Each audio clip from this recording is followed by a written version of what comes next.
This is the last photograph of Evelyn Harper with her family. An hour after this picture was taken, she cooked dinner, put her children to bed, kissed her husband goodnight, and vanished. For 40 years. Her family believed she was dead, but the truth turned out to be far more shocking than they could have ever imagined. Stories of missing people always send a shiver down our spine. We ask ourselves questions. What happened? Was it a crime, an accident, or perhaps a voluntary escape? The story of Evelyn Harper contains all of these elements and more. It's a tale of a family frozen in time, of an emptiness that could not be filled, and of a return that brought not only answers, but new, even more complex questions. Before we dive into this incredible story, which stretches across 4 decades, make sure you are subscribed to our channel and have hit the notification bell. We explore the most mysterious and captivating stories from around the world, and you won't want to miss what we have in store for you. The autumn of 1985 in the cozy town of Maple Creek was the epitome of peace and prosperity. For the Harper family, it was a time of traditions, and one of the most important was the annual family photo shoot in the backyard of their home, a home that was the subject of quiet envy throughout the neighborhood. Richard Harper was a rising star at a prestigious law firm, a man with an impeccable reputation and a firm handshake. Evelyn was considered a model mother and homemaker. She was actively involved in school life, baked the best apple pies in the county for charity fairs, and always greeted her husband home from work with a perfect smile. Their children, the sensible 10-year-old Michael, the artistic 7-year-old Sarah, and the charming little Chloe, seemed to be living proof of their family's happiness.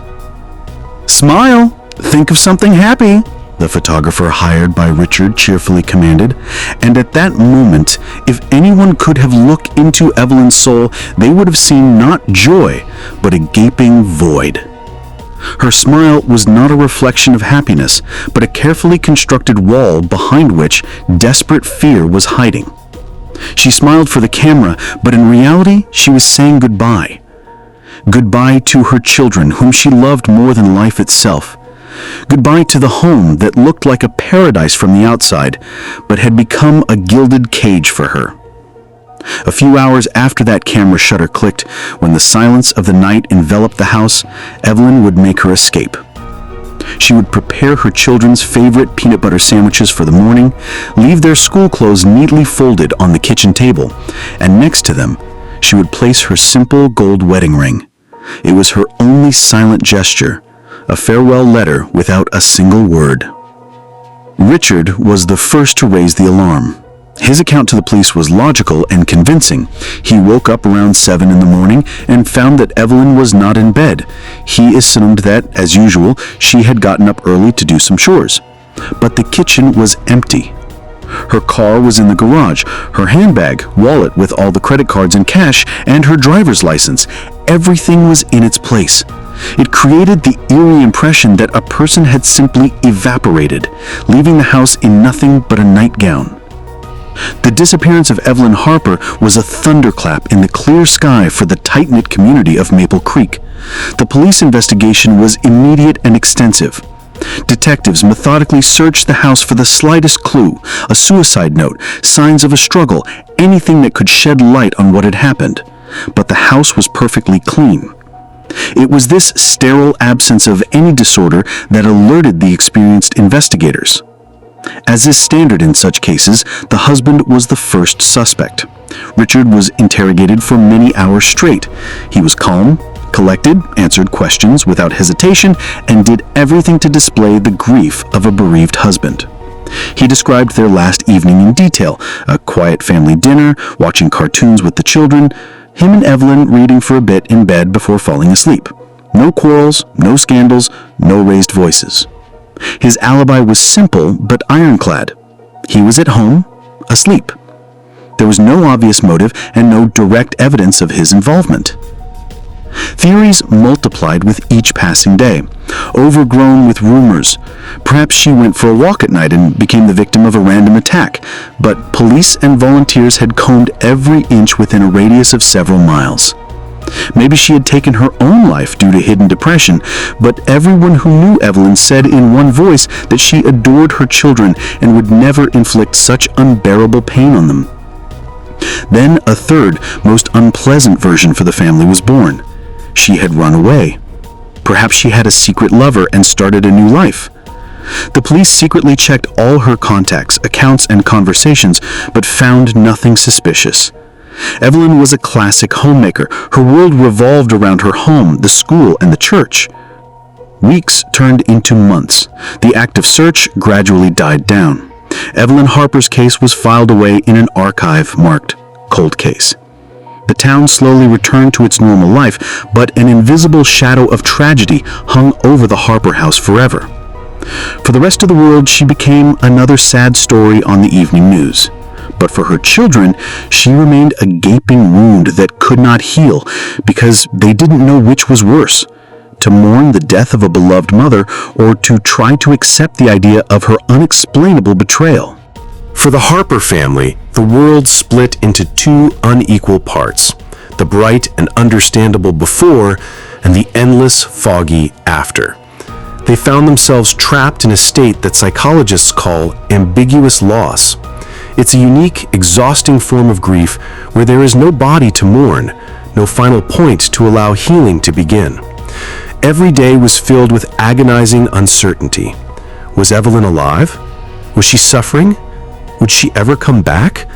These questions hung in the air of their home like a heavy, invisible dust, permeating the walls and their souls. Richard Harper, left alone with 3 children, threw himself into the role of the grieving husband and heroic single father. He maintained impeccable order in the house, as if hoping that if everything was just as Evelyn liked it, she would one day simply walk through the door.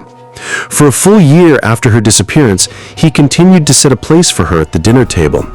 To the entire town, he was a model of resilience, but behind closed doors, his despair turned into a dull rage and cold detachment.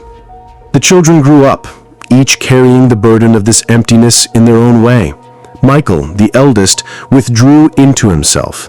He stopped talking about his mother, as if her very name caused him physical pain. He channeled all his energy into his studies and sports, building a wall of achievements and silence around his heart.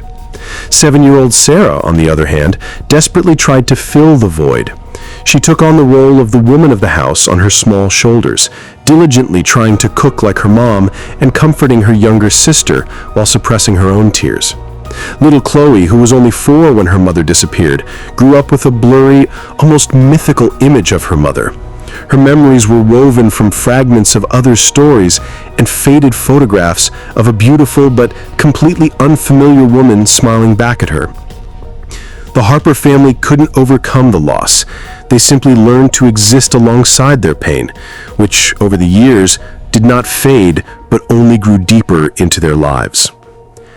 Decades flew by. The year was 2025. Evelyn's children had long since grown up, left home and started their own families, trying to give their children the warmth and wholeness they themselves had been denied. Richard had died of a heart attack 5 years prior, never revealing the secret of his wife's disappearance, taking it with him to the grave. It seemed the story of the Harper family was finally frozen in the tragic uncertainty of the past. And then, on one unremarkable Tuesday, the phone rang in the office of Michael Harper, a successful architect. The voice on the other end belonged to a social worker from a quiet coastal town thousands of miles away. He spoke carefully, choosing his words, and reported something unimaginable. A few days earlier, an elderly woman had been admitted to their local hospital after a minor traffic accident. She had no identification on her and was suffering from partial memory loss. But after several days of disjointed conversation, something in her consciousness had shifted. She began to remember fragments, names. First she said her own, Evelyn Harper, and then, in a voice breaking with tears, she named her children, Michael, Sarah, Chloe. To say the children were in shock would be an understatement. It was a mixture of disbelief, fear, and a timid, almost forgotten hope. Without consulting each other, they bought tickets for the next flight. In the dimly lit hospital room, they saw her. A frail, gray-haired woman with wrinkles around her eyes that they had never known. She looked like a stranger, but her eyes, in the depths of those frightened, confused eyes, they recognized their mother. It was her. The story she told them, sitting on the hospital bed, shattered everything they thought they knew about their past. Evelyn explained that for all those 40 years, she had lived under a different name, Lucy May, and remembered absolutely nothing about her former life. Not her husband, not her children, not the house in Maple Creek. Doctors diagnosed her with a rare psychological condition, dissociative fugue, a complete loss of personality and autobiographical memory triggered by extreme psychological trauma. According to her, as the memories now returned in foggy, frightening flashes, she had simply woken up one day at a bus stop in a strange city. She had a few dollars in her pocket and a complete void in her head. She didn't know who she was or where she came from. Terrified, she started a new life from scratch, choosing a new name for herself and never managing to look behind the solid wall her own mind had built. The woman who called herself Lucy May began her second life from absolute zero. She was a blank slate, a person without a past. Finding herself in a strange city, she instinctively moved forward, finding the simplest ways to survive. First came a job as a waitress in a 24-hour diner where the constant flow of unfamiliar faces didn't require stories about herself. Then she found a position in the quiet hall of a local library where she could surround herself with other people's stories, having none of her own. Lucy May lived a quiet, solitary, and almost anonymous life. She didn't make close friends, avoided serious relationships, never married, and had no more children. Deep down, she always carried a strange, aching sense of emptiness, as if an important part of herself had been amputated. Sometimes, watching families pass by, she felt a phantom pain, a longing for something she couldn't remember. The doctors she later spoke with suggested that the trauma that had erased her identity was so overwhelming that her brain, in an act of ultimate self-preservation, simply shut down her entire past. It buried Evelyn Harper so that Lucy May could survive. And now, 40 years later, the car accident, the second sharp shock in her life, had become the paradoxical key that began to unlock the rusted locks of her memory. The memories began to seep back in uneven, painful flashes from another, forgotten life. As the fragments of the past pieced themselves together into a mosaic, it wasn't an idyllic picture that appeared before Evelyn, but the reason for her flight. The truth she had so desperately tried to forget surfaced. The perfect facade of the Harper family was a lie. Richard, the respected lawyer and exemplary family man in public, transformed into a cruel tyrant behind the closed doors of their beautiful home. Years of humiliation, control, and emotional abuse, which periodically escalated into physical violence, reached their peak on that very autumn day their last family photograph was taken. Behind her strained smile was the terror from his latest outburst of rage.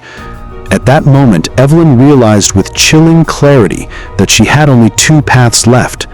Either she would disappear, or the next time he would kill her. That night, after putting the children to bed and waiting for the house to fall silent, she walked out into nowhere. With no plan, no money, no destination, only one all-consuming desire to survive. Her brain, unable to withstand the monstrous level of fear and stress, made the choice for her. It erased her identity, her pain, her love for her children, everything that could have made her return to that hell. It gave her a new life, free from terror, but at the cost of her own past. For Michael, Sarah, and Chloe, this truth was both a liberation and a devastating blow that shook the foundations of their entire world. All their lives they had carried the pain of being abandoned by their mother, while simultaneously idealizing their father, seeing him as a hero who had raised them alone, broken by grief. Now they had to face the truth. Their father was a monster, and their mother was a victim driven to the absolute edge. The joy of her incredible return was inextricably mixed with the bitterness of 40 years lost. Anger at their father's deceit mingled with deep sorrow for their mother's suffering. Could they make up for lost time? How could they get to know their own mother again, who had been a stranger to them for 40 years and had lived a whole life without knowing them? The family reunion turned out not to be the happy ending of a story, but the beginning of a new, incredibly difficult path. A path on which they would have to try to forgive the unforgivable, understand the incomprehensible, and piece together the fragments of 4 lives forever shattered. The story of Evelyn Harper is much more than just a detective novel with a surprising resolution found after 40 years. It is a poignant reminder of how easily we are deceived by the glossy facade of other people's lives. Behind the perfectly manicured lawns, starched collars, and radiant smiles in family photographs, there can be abysses of despair and dark secrets invisible to the outside eye. This story forces us to think about how little we actually know about the lives of those around us. Moreover, it's a story about the incredible, almost frightening power of the human psyche. Faced with unbearable pain and a mortal threat, Evelyn's brain committed a radical act of self-preservation. It didn't just suppress traumatic memories, it completely erased her identity to give her a chance to survive. It was a desperate escape not only from her home, but from herself. Her mind erected a wall of amnesia, giving her 40 years of peace and ignorance, but at the cost of her past, her children, her very essence. It is a tragic paradox. To save her life, she had to lose it. And perhaps most importantly, this is a story about how wounds inflicted in one generation cast a long, cold shadow over the next. Evelyn's tragedy did not end on the night of her disappearance. It lived on in her children, in Michael's silent pain, in Sarah's anxious care for her younger sister, in Chloe's hazy, fabricated memories. They grew up on a foundation of lies built by their father, and now, as adults, they're forced to reevaluate their entire past. Their childhood, their memories, the very identity of their father, all of it turned out to be an illusion. It is here that this story ceases to be just a narrative and becomes a mirror, forcing us to ask ourselves difficult questions. Imagine yourself in the place of Evelyn's children. What would you feel? What outweighs the other on the scales of your heart? 40 years of being orphaned by a lie, or the truth of unimaginable suffering and desperate survival? Could you forgive your mother for leaving you, knowing now that it was the only way to save herself? Could you reconcile with the fact that the father you may have loved and respected was a monster? These are questions with no easy answers. Please share your thoughts and feelings in the comments below. It is very important for us to hear your perspective. Thank you for watching this incredible story to the end. If it touched you as much as it did us, please subscribe to our channel and hit the notification bell. We will continue to explore the most complex and profound human stories that make us ponder the nature of memory, trauma, and the all-conquering power of the human spirit.